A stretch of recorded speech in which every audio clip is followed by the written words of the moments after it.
Well, hello. I bet this is a bit of a change for those of you who watch my other channel.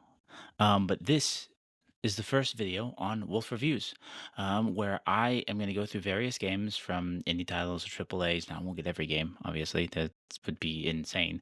But from indie titles to triple A titles, everything in between, and I play them. I put quite a bit of time into them, and I give you my thoughts, the positives, the negatives, everything like that. And, well, today's video is about one of the most beautiful games I have ever played. I have dumped so much time into this game, quite a bit of time.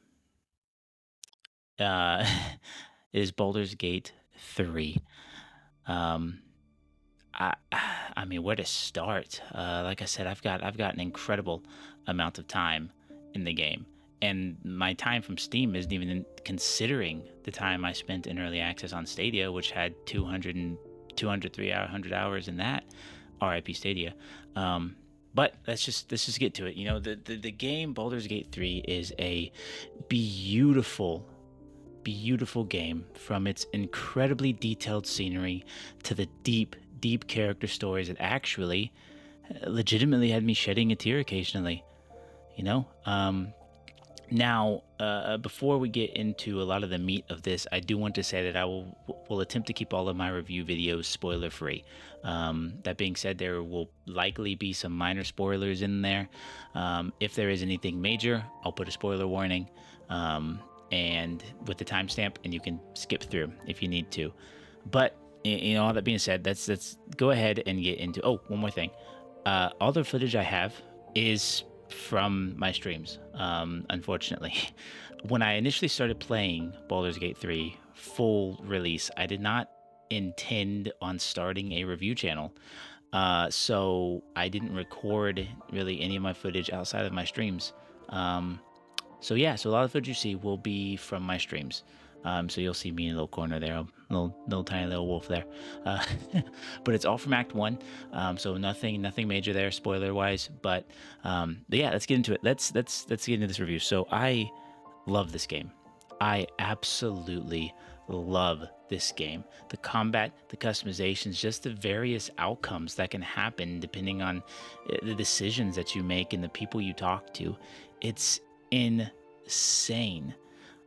You can play the game as a complete and total psychopath, and you will get a game world where you are a complete and total psychopath. You'll get a complete world like that. You know, if you go through the game and you start killing everybody, you'll find that things might be a bit more difficult later on in the game. Whereas if you go through and you save everybody, or you're the good guy, you'll realize that things might be a bit easier later on in the game for reasons I won't get into for spoiler reasons. But like I said, all the footage that I have is from my streams, which you should totally check out, by the way, link in the description. But the fact that you can play and it can change the game world so much is incredible to me. You know, but let's get into some of the topics before I go on and I rant like I usually do. Most of my content is me ranting, because I just like to talk. So let's talk relationships. The relationships that you build with the origin characters, with the various characters throughout the game, have meaning. The higher your relationship, the more likely you are to actually unlock. I say the more likely, but if you have a high enough relationship, you'll unlock side quests for those characters that'll dive deeper into their backstories, where they came from, the things that impede them, their fears, and things like that. And the game does such a beautiful job of making you feel connected to the characters, really connected to the characters. And the decisions that those characters make are pretty important to the story. There's one particular companion, who I'm not going to name, where a decision comes up and that companion has to make a decision that alters the game world. You know, and it's pretty crucial in terms of gameplay and the game world and story-wise. But you can influence that decision only if you have a high enough relationship, or if you pass skill checks. But having a high enough relationship makes it so much easier to alter that decision, to convince that decision one way or another. It's so it's so beautiful. It's just so, oh man, it's just such a good game. Okay, sorry if I rant. This is like my first review video I've ever done, so I got to kind of get into a groove here, and it's going to be very lightly edited. At least for this one. Anyway, I'm getting distracted. Anyway, let's talk about the second one, the second topic here, combat.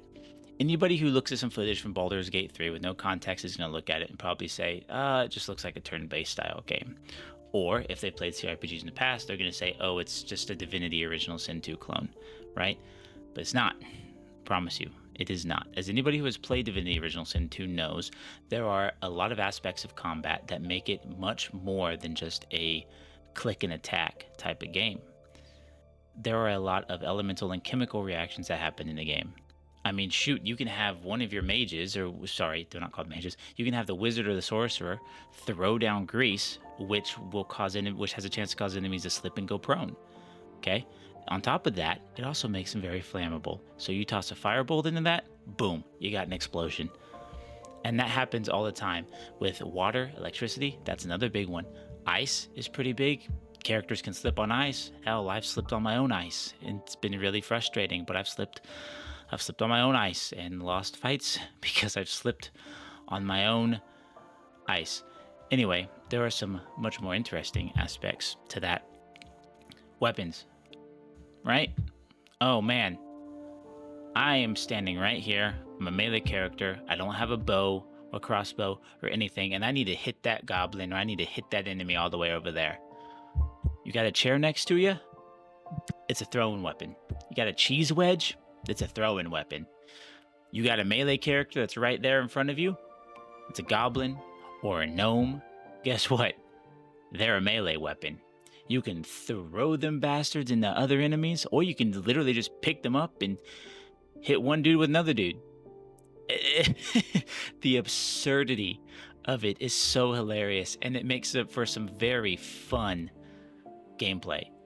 And that extends outside of combat as well. For instance, if you have a place where you can't get to and you need somebody to get over there, you can have one of your characters, if you got a druid, they turn into a cat, right? Picked up and with one of your strength-based characters, and you throw them over the ledge or throw them over the gap, and they land where they need to land. Like, there's so many exploration opportunities outside of combat for these mechanics, and it's so good. And the stealth mechanic is so good. So good. This is really just going to be me kind of going off about how great this game is, honestly. There's not a whole lot I don't like about that, but about the game, but we'll get to that later. And the combat is so much fun. I mean, it's so much fun. Between all the different reactions of the spells and the chemicals and things like that, and the fact that you can pick up a goblin or a gnome and throw them and just yeet them into another gnome, I mean, it just makes for some really fun gameplay. And now let's talk about another topic here. The world. Larian has crafted a beautiful, detailed, vibrant, and sometimes terrifying world.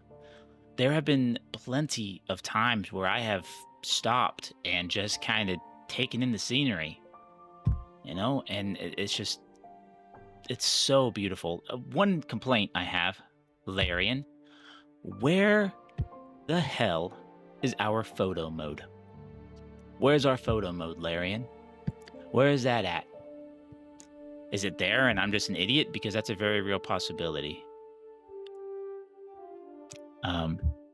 But yeah, anyway, I mean, I've found myself just looking over the city of Baldur's Gate, seeing the people walking around, or even just random places in like the forest, or hell, even at camp. There are times at camp I go up to the highest points I can and I just kind of look over the camp.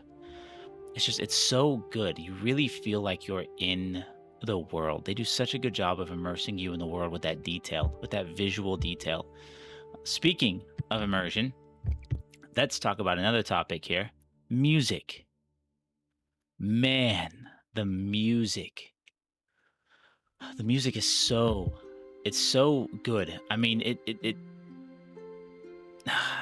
I've discussed it with a good friend of mine, right? And the music is so important in an RPG or a CRPG. I mean, it's important in any game, but specifically RPGs and CRPGs where you want to be immersed.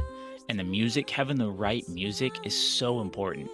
It's so important to the feel and the immersion, right? And there have been plenty of times where a song starts playing and you get goosebumps. Looking at you, Elf Song Tavern. And whoever the hell it is that is singing that beautiful, enchanting song, I'm looking at you. Because every time I go into Elf Song Tavern, I just have to stop and listen and accept my goosebumps. The music is so good. I forget his name. I feel bad I forget his name, but he did such a great job with the music. It is beautiful. Beautiful. Music is so good. Music is just it's so beautiful and enchanting, and it's so important. He did a great job, a fantastic job here in the music. And now let's talk about our final topic, the story. There's not a whole lot I can talk about story without spoilers, okay? But just know that the story is fantastic. It's a beautiful story, from action-packed moments to heart-dropping scenes and tearjerker dialogue. I mean, the story's going to take you through a spectrum of emotions. It does such a beautiful job of making you feel connected to the characters and to the world. There were plenty of moments I had to stop playing. I had to stop, walk away, because I was so afraid of what was going to happen next.